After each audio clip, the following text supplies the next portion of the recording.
keep sinking into your blue, yeah, I keep sinking. Bonjour YouTube, aujourd'hui nous allons parler des optiques naturelles. On va déjà commencer par définir ce qu'est une optique naturelle. C'est une optique qui va restituer l'image de manière comparable à la vision humaine, et notamment avec une sensation de tridimensionnalité, c'est-à-dire une sensation de profondeur dans l'image. Attention, je parle bien de profondeur dans l'image et non pas de profondeur de champ, ce qui n'a rien à voir. La profondeur dans l'image, c'est quoi ? C'est la sensation que l'on a lorsqu'on observe une scène, qu'il y a des plans séparés les uns des autres. Les différents plans ne sont pas compressés les uns sur les autres ou ne sont pas compressés en un seul plan. Alors, c'est valable pour un paysage, mais c'est également valable simplement pour un portrait. Vous avez un personnage en 3/4 face. Vous avez au premier plan une épaule, ensuite le visage, puis plus loin une autre épaule. Et il faut que l'image restitue ça. Il ne faut pas qu'on ait l'impression que tous les plans sont dans le même plan. Et la sensation de profondeur est donnée par deux choses. La sensation de tridimensionnalité, c'est-à-dire que l'épaule qui est sur le premier plan n'est pas dans le même plan que l'épaule qui est au dernier plan. Et ça doit se voir. Et ça doit se voir même quand le diaph est très fermé. Ça n'est donc pas une question de profondeur de champ. La profondeur de champ a son importance. Mais vous devez avoir cette sensation de tridimensionnalité, même si le diaph est très fermé et que donc vous avez une très grande profondeur de champ. Une des caractéristiques des optiques naturelles, c'est également que le sujet se détache tout seul, se détache naturellement, même à grande profondeur de champ, même lorsque vous fermez le diaph. Tandis que sur des optiques qui n'ont pas cette sensation de tridimensionnalité, on est obligé d'ouvrir le diaph pour détacher le sujet. Le problème, si vous voulez, c'est que ça ne détache pas le sujet, ça l'isole. Et ça donne un rendu qui n'est absolument pas naturel. Donc tenter de détacher le sujet en ouvrant le diaph n'est pas une bonne solution parce que ça ne va pas détacher le sujet. C'est l'optique qui doit détacher le sujet, quelle que soit l'ouverture. Alors, je sais que ce que je suis en train de dire, c'est peut-être quelque chose qui est difficile à comprendre tant qu'on n'a pas eu en main des optiques naturelles. Et malheureusement, les optiques proposées sur le marché, dans leur très grande majorité, n'ont pas de rendu tridimensionnel. C'est pour ça que c'est difficile de comprendre ce que c'est tant qu'on n'en a pas vu. Donc là, je vais essayer de vous montrer des photos dans cette vidéo. C'est pas gagné parce que en vidéo, on va pas forcément voir nettement les rendus. C'est beaucoup plus simple de voir ça sur une image relativement grande sur un écran. Attention, ça ne veut pas dire que parce que ça ne se voit pas facilement, on ne ressent pas cette tridimensionnalité.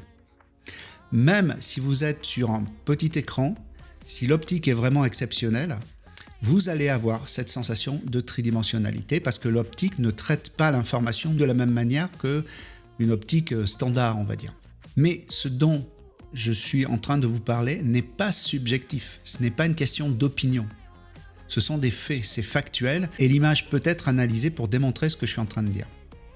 Mais par contre, ça demande une certaine habitude de l'œil. On pourrait faire la comparaison par rapport à un vin.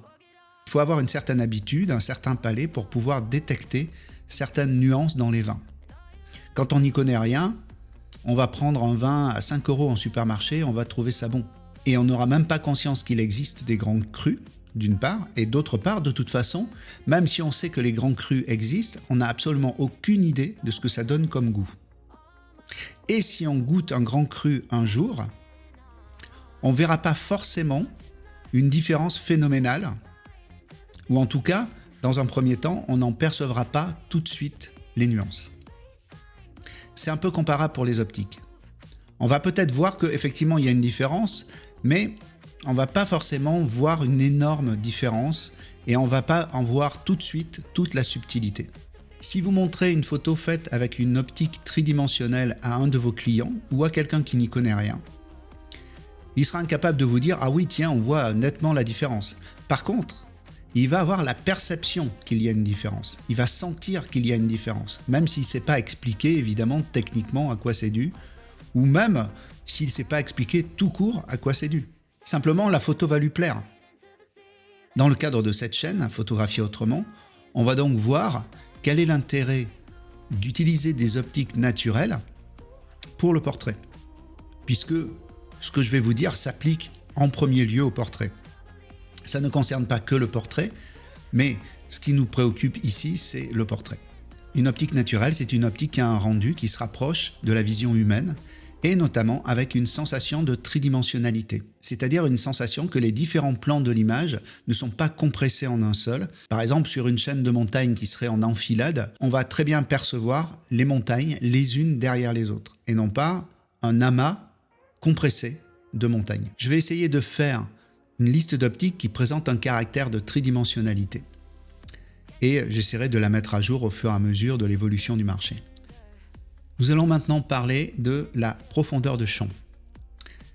La profondeur de champ, c'est un sujet qui est, je pense, assez mal compris. La profondeur de champ, c'est la zone de l'image que l'on considère comme d'une netteté acceptable.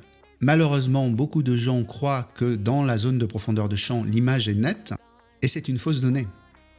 L'image n'est nette que dans un seul plan, c'est le plan de la mise au point. Partout ailleurs, l'image est floue. Donc, même dans la zone de profondeur de champ, l'image est floue.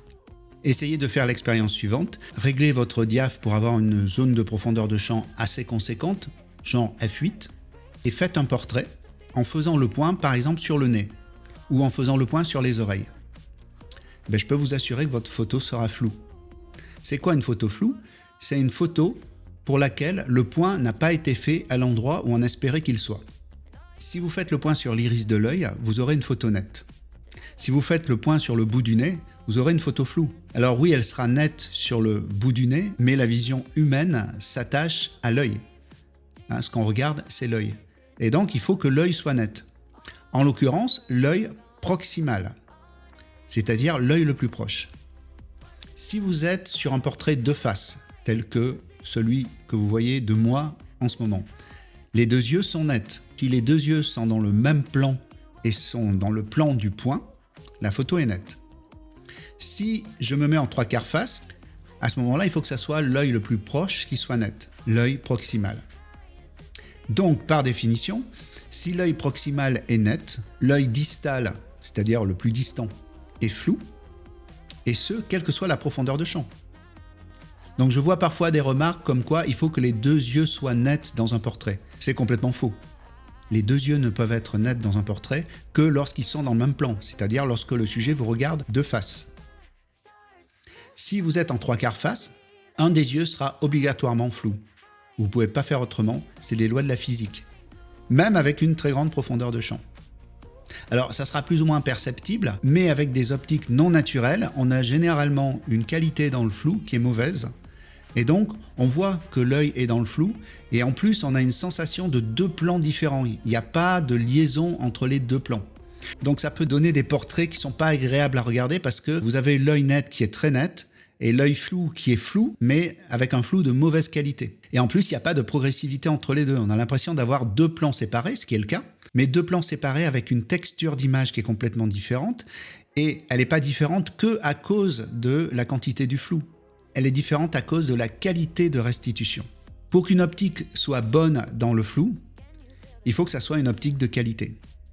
Or, sur le marché actuellement, il n'y a que les optiques d'exception qui sont capables de faire ça. Évidemment, quand on est habitué à des optiques qui sont moyennes, mauvaises ou médiocres dans le flou, on s'en rend pas compte. C'est normal puisque notre seule référence, c'est ça. Donc, on fait avec ce qu'on a en gros. Tant qu'on n'a pas goûté à autre chose, tant qu'on n'a pas vu qu'il existe des optiques de super qualité dans le flou, on se base sur les optiques qu'on possède. C'est une réaction tout à fait normale.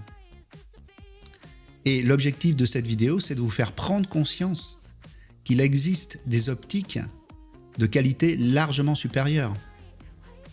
J'ai lu récemment quelqu'un qui disait qu'il y avait un effet de snobisme pour la marque Leica, par exemple, et que voilà, c'était juste un appareil photo plus cher que les autres et qu'on payait la marque et que Fuji faisait aussi bien, en gros. Alors là, je suis absolument désolé et je vais peut-être fâcher certaines personnes en disant ça, mais non, ça n'a absolument aucun rapport. Mais juste pour parler du rendu Leica, qu'est-ce qui explique le prix Leica ? Effectivement, c'est cher. et c'est même probablement trop cher. Mais il n'empêche que d'un point de vue qualité optique notamment, c'est exceptionnel. Et qu'il n'y a aucune, et je dis bien aucune optique du marché qui arrive à ce niveau-là en termes de qualité optique. Les Fuji ne sont pas du tout dans cette gamme de qualité. Et d'ailleurs, ce n'est pas du tout la même gamme de prix non plus. Alors oui, entre 4 et 8 000 euros pour une optique manuelle de chez Leica, c'est cher, c'est très cher et c'est même probablement trop cher. Par contre, la qualité, elle, est tout à fait au rendez-vous. Et la qualité est exceptionnelle. Donc Leica n'est pas cher parce que c'est snob et que c'est exagéré. C'est certes exagéré, mais il n'empêche que la qualité est largement au-dessus du lot. On est vraiment dans un autre monde. C'est un petit peu comparable avec les optiques Hasselblad en moyen format ou certaines optiques Schneider-Kreuznach notamment, également en moyen format. On est dans un autre monde. Voilà. Mais pour en avoir conscience, il faut en avoir vu. C'est pour ça que je vous fais cette vidéo aujourd'hui pour essayer de vous faire comprendre quelle est la raison qui fait qu'on va rechercher ces optiques naturelles et non pas continuer à utiliser des optiques du marché standard qui n'ont pas cette restitution tridimensionnelle. Revenons sur cette notion de profondeur de champ. La profondeur de champ, c'est la zone de l'image que l'on considère d'une netteté acceptable. Au sein de cette zone de profondeur de champ, vous avez un plan. C'est le plan du point, et le plan du point est la seule zone qui soit nette dans l'image. La zone de profondeur de champ est une zone qui va aller graduellement depuis la netteté du plan de netteté jusqu'à la première zone perçue comme étant réellement floue. Ça veut dire que si vous avez une optique qui n'est pas bonne dans le flou, vous êtes mal. Ça veut dire que la quasi-totalité de votre image sera d'une qualité plus que discutable, et ce, quelle que soit la profondeur de champ. Alors pour rappel, on va voir les 3 critères avec lesquels la profondeur de champ change. Vous avez l'ouverture, vous avez la focale et vous avez la distance. Plus votre ouverture est fermée, f22 par exemple, et plus la profondeur de champ est importante. Plus la focale est longue, et plus naturellement la profondeur de champ est courte.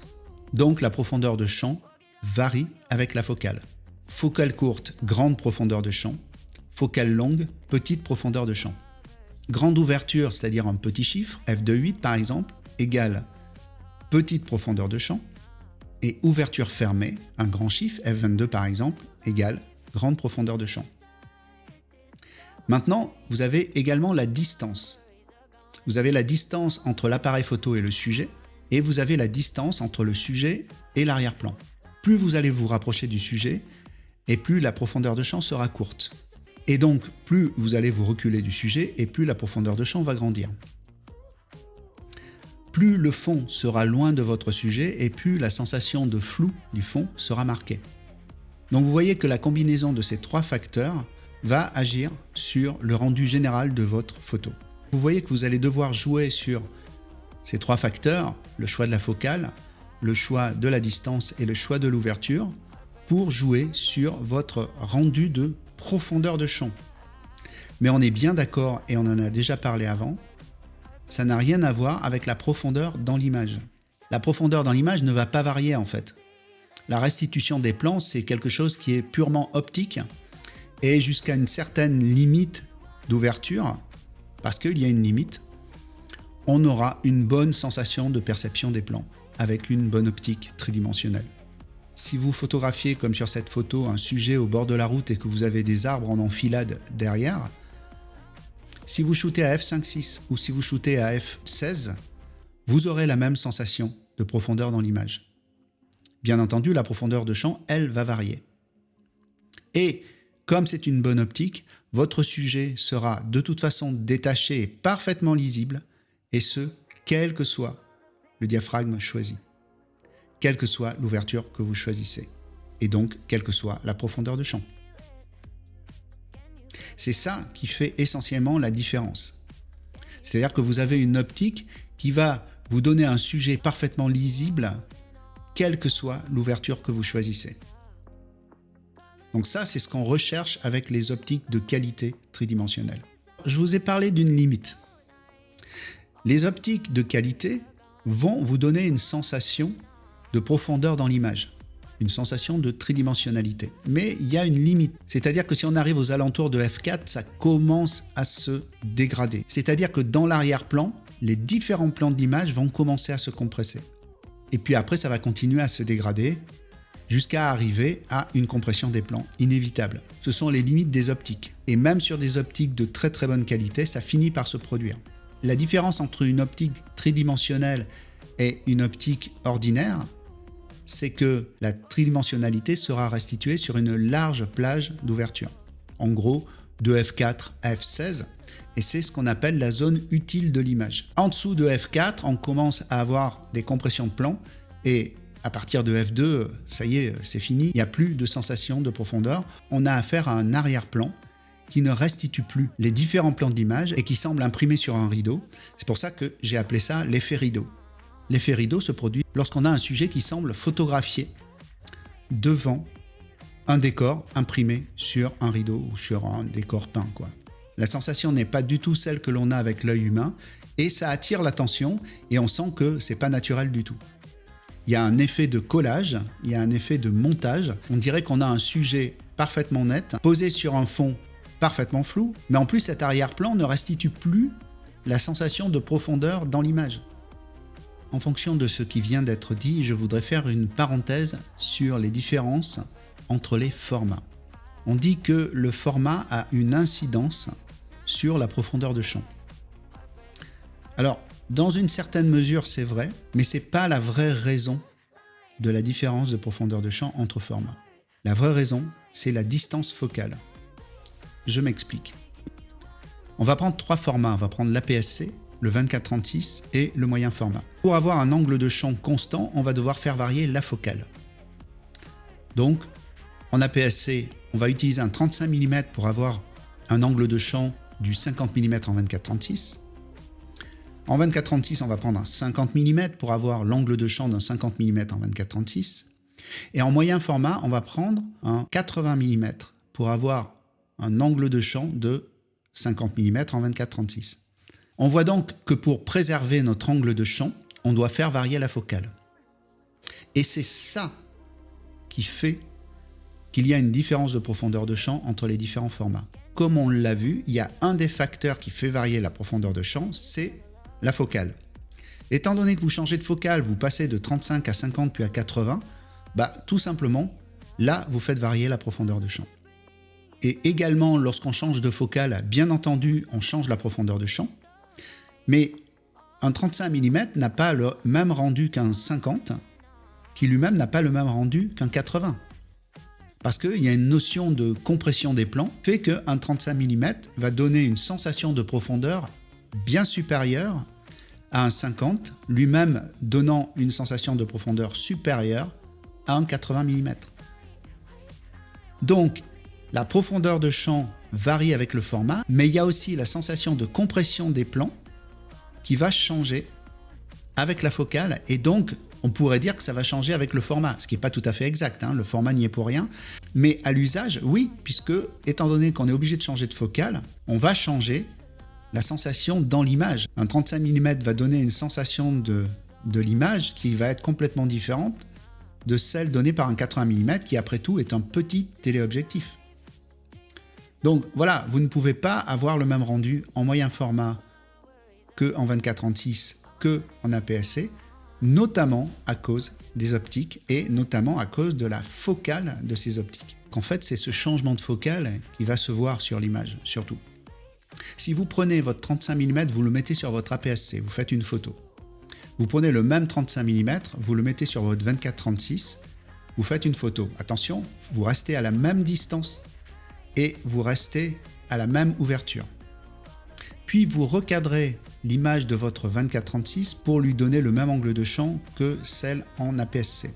Et vous verrez que vous avez la même image. Pourquoi ?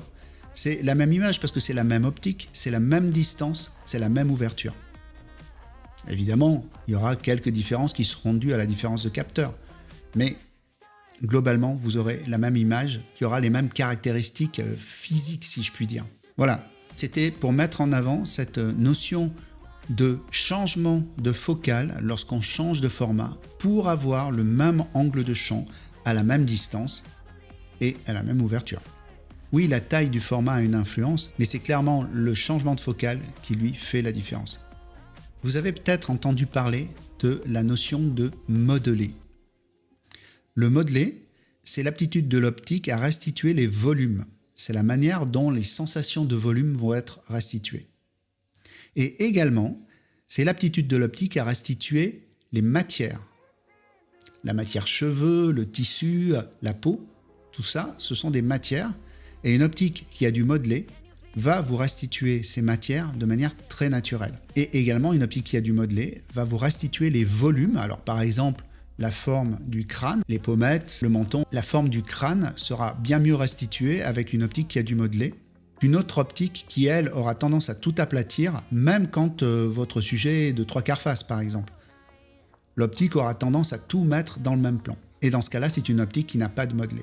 On va parler du bokeh en commençant par la définition.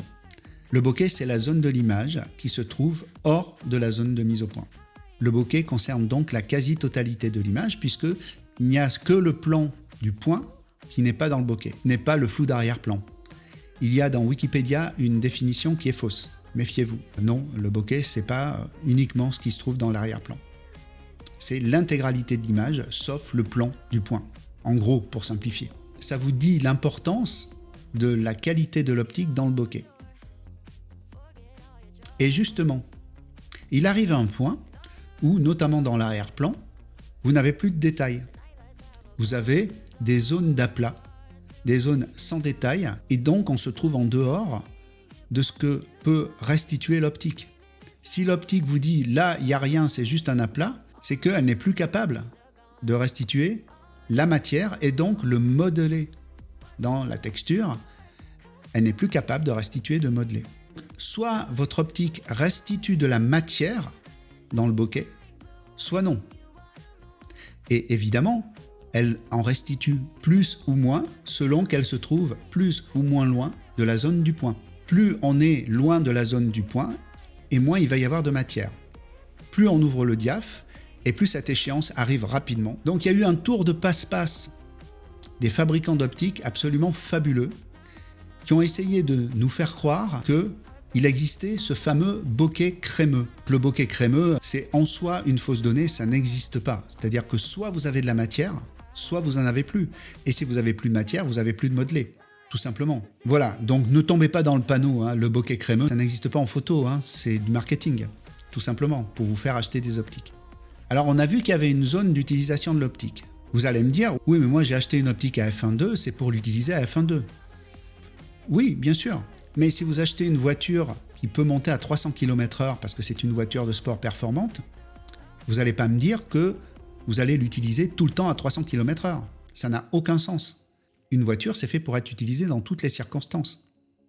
300 km/h, c'est uniquement pour les autoroutes allemandes. f1.2, c'est uniquement quand il n'y a pas de lumière. Si vous faites un portrait à f1.2 en pleine lumière, vous êtes en dehors de la zone de la qualité optique de votre objectif. f1.2, ça sert à shooter quand il n'y a pas de lumière. Effectivement, ça sauve l'image. Si on peut ouvrir à f1.2, on va récupérer suffisamment de lumière au détriment de la qualité optique, mais on aura quand même photographié notre sujet. Si vous photographiez un portrait à f1.2, vous allez avoir des effets indésirables et ce type d'image n'est pas accepté en photo professionnelle. Les magazines n'acceptent pas ce type d'image. Vous n'en verrez pas dans les magazines de mode, vous n'en verrez pas dans des magazines comme Télérama. Vous verrez des optiques utilisées dans leur zone d'usage qui est en gros f4, f16. Parce que c'est comme ça qu'on utilise une optique. Bien sûr, on peut fermer davantage, bien sûr, on peut ouvrir davantage dans les circonstances qui le demandent. Mais dans ce cas, le bokeh crémeux et la forme des taches de lumière dans le bokeh dégradé, c'est valable pour le marketing, mais certainement pas pour la qualité de l'image. C'est pour ça que les magazines n'acceptent pas ces photos. Elles veulent une qualité d'image quand même minimale, en l'occurrence la zone d'utilisation de l'optique. Je sais que ça va à l'encontre des modes Internet, mais Ici, on photographie autrement et j'essaye de vous donner des manières professionnelles de photographier. Donc, la seule manière de photographier à f1.2, c'est quand il n'y a pas de lumière et c'est d'ailleurs pour ça que ça a été fait. On peut utiliser une optique à très grande ouverture, il n'y a pas de problème, mais seulement lorsque les circonstances le dictent. Alors vous allez me dire, ou plutôt me redire, oui mais moi si j'ouvre pas, mon sujet ne se détache pas. Alors déjà, je le répète, si vous ouvrez trop fort, votre sujet ne va pas se détacher. Il va être isolé du fond. Et il va être isolé d'un fond qui est de mauvaise qualité. Une bonne optique détachera le sujet à n'importe quelle ouverture. C'est ça qu'il faut retenir. Par conséquent, si vous vous sentez obligé d'ouvrir plus que nécessaire pour détacher votre sujet, c'est que vous avez un problème avec votre optique. Je vais revenir sur le bokeh. On a vu que lorsqu'on arrivait à une certaine ouverture, une espèce de limite qui serait autour de f3, de f4, on a une sensation d'effet rideau qui fait qu'on a une compression des plans. Et on a un deuxième phénomène qui se produit, c'est qu'en plus, on a une perte de modelé, puisque le flou devient tellement présent qu'on n'a plus de matière, donc on n'a plus de modelé. Donc vous avez un double phénomène. Vous avez un flou qui ne contient plus aucun détail, et vous avez des plans compressés. Donc l'ensemble, ça vous donne un effet de collage. C'est-à-dire que vous avez votre personnage net qui semble collé sur un fond flou avec aucune sensation de profondeur entre les deux. Ça fait vraiment un collage, comme si on l'avait fait ça en post-traitement. Et donc ça, je le répète une fois de plus, les magazines, les marques ne le veulent pas, parce que ça ne restitue pas la sensation de l'œil humain. Alors évidemment, si vous ne voyez que ça depuis que vous avez commencé la photo, pour vous, c'est la normalité. Et je peux comprendre que ça vous choque ce que je suis en train de vous dire. Mais il n'empêche que si vous éduquez votre œil et que vous commencez à vous ouvrir à la photo naturelle, jamais de la vie vous voudrez revenir à la photo plate, à la photo à deux plans, à la photo collage, à l'effet rideau, à la perte de modelé, etc. Vous n'aurez plus envie de ça. Vous aurez envie de ce pourquoi l'appareil photo a été conçu à la base, c'est-à-dire restituer une sensation 3D sur une image en 2D. Voilà, nous arrivons à la fin de cette vidéo. Mais le sujet n'est pas terminé. Je pense qu'il va y avoir d'autres vidéos sur ce sujet. Dans cette vidéo, j'ai expliqué des faits techniques qui expliquent pourquoi il est préférable de rester dans un rendu tridimensionnel. Et dans d'autres vidéos, j'essaierai de vous montrer davantage d'images pour vous expliquer tout ça. Parce que je sais et je suis bien conscient que c'est pas simple à comprendre et c'est pas simple à voir. Peut-être que vous n'allez pas voir la différence dans un premier temps. Peut-être qu'il va vous falloir un certain temps, tout simplement parce que d'une part, l'œil doit se défaire de certaines habitudes qu'il a, et d'autre part parce que pour pouvoir acquérir de nouvelles données, il lui faudra du temps. Il faudra un certain temps. En tout cas, je peux vous assurer une chose, c'est que lorsque vous avez touché à l'image tridimensionnelle, vous n'avez plus envie d'autre chose. Et c'est probablement dû au fait que c'est quelque chose de naturel, c'est quelque chose que l'on ressent comme naturel. Et ce naturel va avoir une influence sur la qualité de vos portraits. Parce que vous aurez l'impression d'avoir devant vous, lorsque vous regardez vos portraits, quelque chose que vous voyez avec vos propres yeux. Or, rappelez-vous, lorsqu'on dirige le modèle, on cherche à obtenir quelque chose de naturel. Si vous obtenez du modèle quelque chose de naturel et que ce naturel est photographié naturellement par votre optique, le spectateur de l'image aura une vraie sensation d'image très naturelle. Et c'est ça qu'on recherche en portrait. En tout cas, si vous voulez photographier autrement. Cette vidéo est maintenant terminée. Et surtout, n'oubliez pas, restez frais.